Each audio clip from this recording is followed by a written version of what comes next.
So they took me into another room, the room in the back, and asked me the same series of questions. What's my name? Where did I get my name from? And what was my religion? So it was like I said, we're together. That's my son over there. Keep him here with us because we're in a group. After his death, many rumors came up about Muhammad's life and death, including rumors of the government destabilizing his life. For many years, these seemed like baseless rumors, but it appears that his son has finally come out to confirm the rumors. Apparently, the harassment did not even stop after the death of Muhammad Ali, because it would appear that new allegations have come up showing that even his children are suffering the same fate. To give you the story of what is going on here is the story of Muhammad Ali's children. God made us different. No, we're just human beings. He made all of us. We all, listen, bluebirds fly with bluebirds, red birds want to be with red birds. Listen, tell me when I'm wrong. Pigeons want to be with pigeons. Tell me when I'm wrong. Muhammad Ali, the famous boxer, had 9 children, 8 daughters, and 1 son. Despite their father's fame, they have faced many challenges. These problems seem to be because they are Muhammad Ali's children and because they are Muslim. I mean, Muhammad Ali was not just a boxing champion, he was also known for his strong beliefs and for being outspoken about his religion, Islam. This made him both loved and hated by different groups. His children, unfortunately, have had to deal with the negative side of this.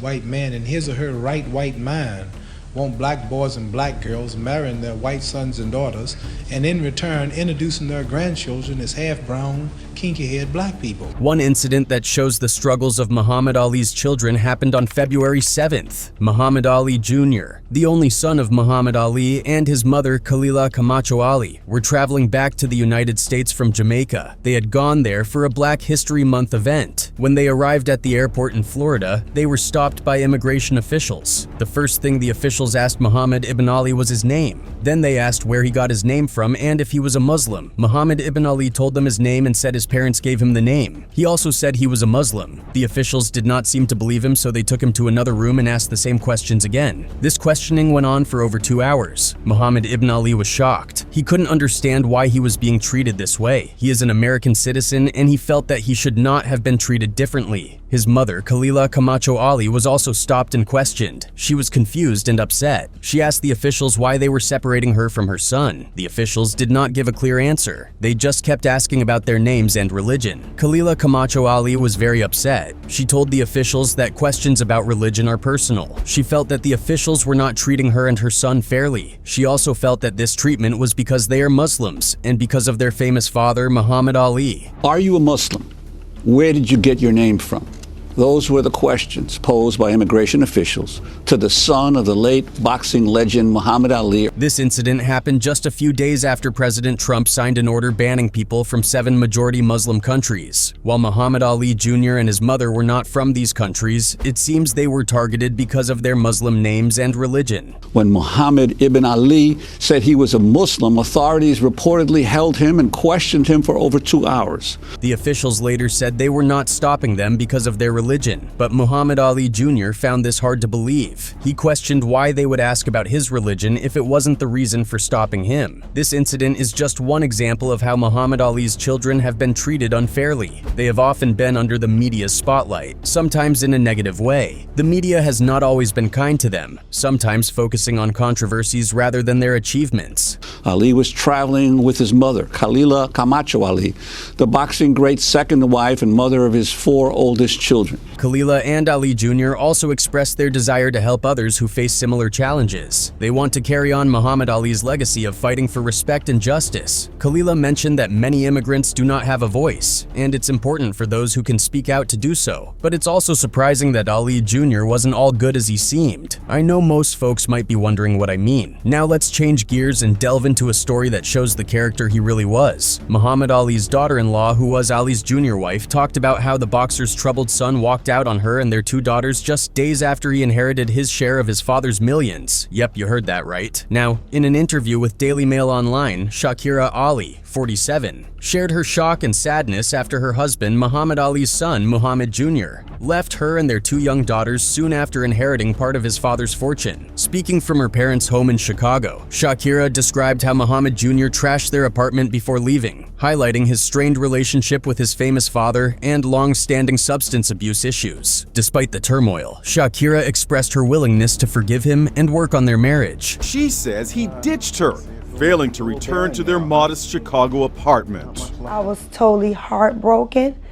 I couldn't believe it. Shakira recounted the suddenness of Muhammad Jr.'s departure, saying, "I came home and everything was gone. Just like that, no warning." She acknowledged his emotional state following his father's recent passing, but expressed concern over his abrupt actions. According to Shakira's mother, Muhammad Jr. caused damage to their apartment before leaving. Since he left, Muhammad Jr. had not responded to Shakira's attempts to contact him until the day she spoke with Daily Mail Online, during which he called and left her distraught. Shakira, fighting back tears, emphasized her desire to keep her family together despite the challenges they've faced, especially financially. Throughout their marriage, she supported the family financially while Muhammad Jr. struggled to hold down steady employment. Shakira also mentioned Muhammad Jr.'s substance abuse issues, though she declined to elaborate. Noting that he had not sought help for his addiction, she expressed frustration at the negativity surrounding their relationship and her efforts to maintain their family unit. Despite their difficulties, Shakira reflected on their hopes for a better future, particularly if they came into money, a dream that now seems distant. She says in the 11 years they've been married that he's done only odd jobs, cutting grass or doing gardening for neighbors,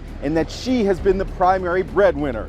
And she says now she feels betrayed. Reflecting on Muhammad Jr.'s troubled relationship with his father and its impact on their family life, Shakira admitted to strained relations with Muhammad Jr.'s family, particularly following Muhammad Ali's death. She recounted tensions at the funeral and subsequent accusations directed at her, which further strained relations. But despite all her husband did, she still remains hopeful for reconciliation, but acknowledges the challenges ahead. Despite her pain and uncertainty, she holds on to faith and forgiveness, guided by her commitment to her children and her desire for a stable home. And that's what everybody's saying. He's a millionaire now, and Now, with what Ali's Jr. did to his wife, word on the street is that he would likely follow his father's footsteps. You are probably wondering what I mean. Muhammad Ali, the legendary boxer, had a colorful personal life marked by multiple marriages and a large family. Over the course of his life, Ali was married 4 times and had a total of 7 daughters and 2 sons. Ali's first marriage was to Sanji Roy, a cocktail waitress introduced to him by Herbert Muhammad, his longtime manager. They married quickly after their first date in 1964, but divorced in 1966 due to conflicts over Sanji's refusal to adhere to the Nation of Islam's principles. Despite their brief union, Ali's brother Rahman considered Sanji to be Ali's true love, claiming their divorce was influenced by the Nation of Islam's directives. Following his divorce from Sanji, Ali married Belinda Boyd in 1967, who later changed her name to Khalilah Ali. They met when Boyd was just 10 years old at a mosque in Chicago. They had 4 children together: Mariam, twins Jamila and Rashida, and Muhammad Ali Jr. Their marriage lasted until the early 1980s, and despite his marriage to Belinda, Ali also began a relationship with Wanda Bolton, later known as Aisha Ali, with whom he had another daughter, Khalilah. In 1977, Ali married his 3rd wife, Veronica Porsche, an actress and model. They had 2 daughters together, Hana and Layla Ali, who later became a professional boxer. Despite having children together, their marriage ended in 1986 due to Ali's repeated infidelity. Later that same year, Ali married Yolanda Lonnie William, whom he had known since she was a child in Louisville. Lonnie became Ali's primary caregiver in the 1980s, and they adopted a son, Azad Amin. Lonnie played a significant role in managing Ali's affairs and business interests, including founding Greatest of All Time Inc.,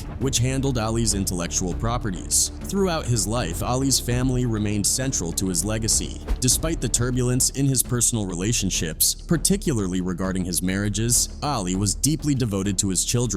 His daughters, Hana and Layla, followed in his footsteps in their own ways, with Layla notably becoming a successful professional boxer, despite her father's initial opposition to women's boxing. And George Chip is going to pick up the count at 5.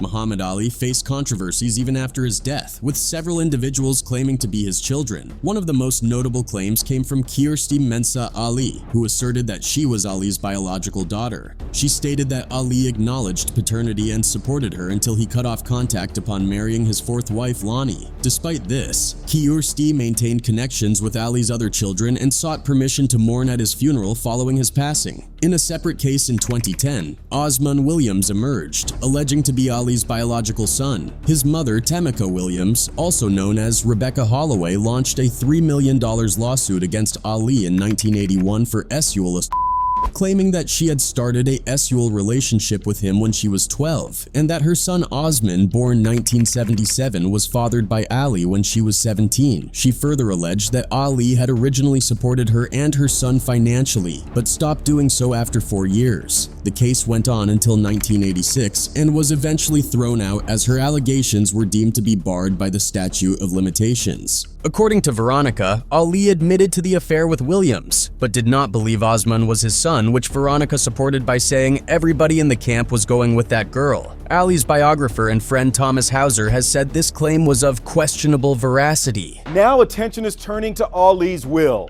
Many people are wondering if his widow Lonnie and his 9 children are destined to become locked in a bitter legal battle over the estate, said to be worth $80 million. Another controversy the legendary boxer faced after his death was about his estate and inheritance disputes. Back then, news surfaced that Muhammad Ali's will had been finalized. The estate, comprising $80 million, was set to be divided among his widow, Lonnie Ali, and his 9 children. This includes 7 daughters and 2 sons who have had a history of strained relationships. Each child was expected to receive $6 million, while Lonnie Ali will inherit more than double that amount. The division of assets, however, was not without controversies. At the time of Muhammad Ali's death, disagreements arose concerning adherence to Muslim burial traditions, highlighting deep-seated family divisions. Despite these challenges, Mariam May Ali, one of Ali's daughters, has publicly disputed claims of a family feud. She emphasized that their father had instilled values of love and unity among his children and stepmother Lonnie. Mariam expressed sadness over persistent untrue stories in the media, stressing that her siblings seek peace and harmony. Addressing these matters, an attorney representing the Muhammad Ali Trust, responsible for managing the estate's distribution, emphasized that the trust was meticulously designed to honor Ali's specific wishes and preserve his legacy. In addition to familial disputes, Muhammad Ali's only biological son, Muhammad Ali Jr., has faced personal struggles. He recently disclosed his battles with poverty and addiction, living with his mother until moving to a luxury hotel in Chicago. The separation from his siblings, particularly his adopted brother Assad, has underscored further family discord. These developments shed light on the complexities of estate management and familial relationships in the aftermath of a prominent figure's passing. Despite Muhammad Ali's efforts to nurture unity among his children, challenges persist in reconciling personal differences and managing substantial inheritances. The legacy of Muhammad Ali extends beyond his family. He is regarded as one of the most significant sports figures of the 20th century and is often regarded as the greatest heavyweight boxer of all time. Looking at how he came about the title, This must be surely one of the most unique fighters in heavyweight history. Muhammad Ali, born Cassius Marcellus Clay Jr. on January 17, 1942, in Louisville, Kentucky. He had one brother. He was named after his father, Cassius Marcellus Clay Sr., who had a sister and 4 brothers, and who himself was named in honor of the 19th century Republican politician and staunch abolitionist Cassius Marcellus Clay, also from the state of Kentucky. Clay first got into boxing because of a police officer and coach named Joe E. Martin. When Clay was 12 years old, someone stole his bicycle, and he was angry. He told Officer Martin that he wanted to fight the thief. Officer Martin suggested that Clay should learn to box first. So much to remember, but I'll probably remember him for being a nuisance. A nuisance, a troublemaker. Not a troublemaker, he really had a message that we didn't understand. At first, Clay didn't take up Officer Martin's offer, but later he saw amateur boxers on TV and became interested in boxing. He started training with Fred Stoner, who taught him everything he needed to know about boxing. Clay said Stoner helped him develop his own style and build up his strength and skills. During his amateur boxing career, Clay fought many matches. He won his first fight in 1954 against Ronnie O'Keefe. Clay won many awards, including 6 Kentucky Golden Gloves titles, 2 National Golden Gloves titles, and a gold medal at the 1960 Summer Summer Olympics in Rome. After the Olympics, Clay faced racism when he returned to the United States. He threw his gold medal into a river in protest after being denied service at a restaurant because of his race. This story has been debated over the years, but Clay received a replacement medal during the 1996 Olympics in Atlanta. Clay won his first professional match against Tony Hunsaker on October 29, 1960 by. Over the next 3 years, he won 19 fights and knocked out 15 opponents. Some of his victories were against Tony Asperti, Jim Robinson, and Donnie Fleeman. He also defeated his former trainer Archie Moore in 1962. Clay faced challenges in some fights. He was knocked down by Sonny Banks and Henry Cooper. In the Cooper fight, Clay was knocked down at the end of the 4th round but managed to win in the 5th because Cooper was hurt. His match against Doug Jones in March 1963 at Madison Square Garden was tough. Despite being booed by the audience, Clay won by unanimous decision. During his early fights, Clay liked to taunt his opponents and talk about his own skills. He called Doug Jones an ugly little man and said Madison Square Garden was too small for him. He learned this from a professional wrestler named Gorgeous George, who was famous for talking big to attract fans. In 1960, Clay left Archie Moore's training camp because he didn't like doing chores. He hired Angelo Dundee as his new trainer and tried to get Sugar Ray Robinson to manage him, but Robinson refused. By late 1963, Clay was set to fight Sonny Liston for the heavyweight title on February 25, 1964 in Miami Beach. Liston was a tough fighter with a criminal past and ties to bad people. Clay wasn't expected to win because he hadn't been great in his last 2 fights, and Liston had knocked out a former champion easily. Clay, though, teased Liston before the fight, calling him names and saying he'd beat him easily. Calling him a coward and a bum through a bullhorn.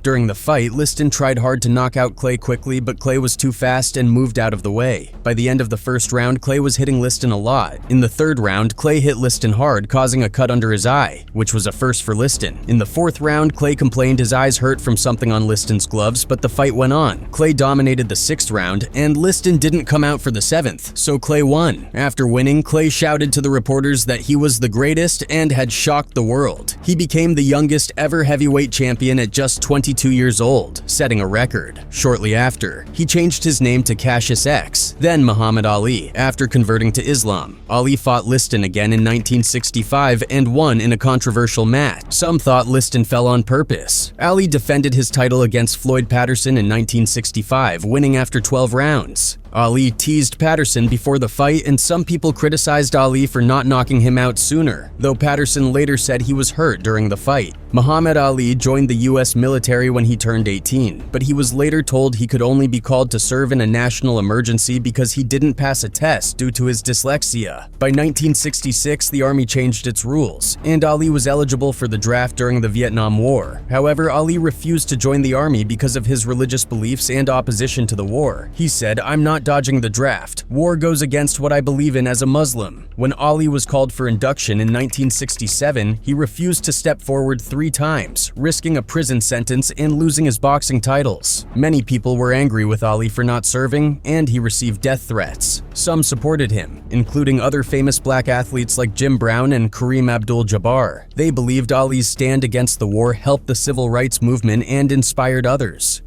Friday in Houston was the champion's moment of truth. He showed up at the induction center but refused to step forward, bringing on the threat of prison and a shattered career. Ali was found guilty of dodging the draft but appealed to the U.S. Supreme Court. In 1971, the court overturned his conviction because the reasons for denying his conscientious objector status weren't clear. This decision didn't judge Ali's beliefs but focused on legal procedures. Ali's refusal to fight in Vietnam affected his boxing career and made him a symbol of standing up for beliefs even when unpopular. He spoke at universities about civil rights and became known for his strong beliefs in justice and peace. Despite criticism, Ali's courage in standing against the war remains a powerful example of fighting for what you believe is right.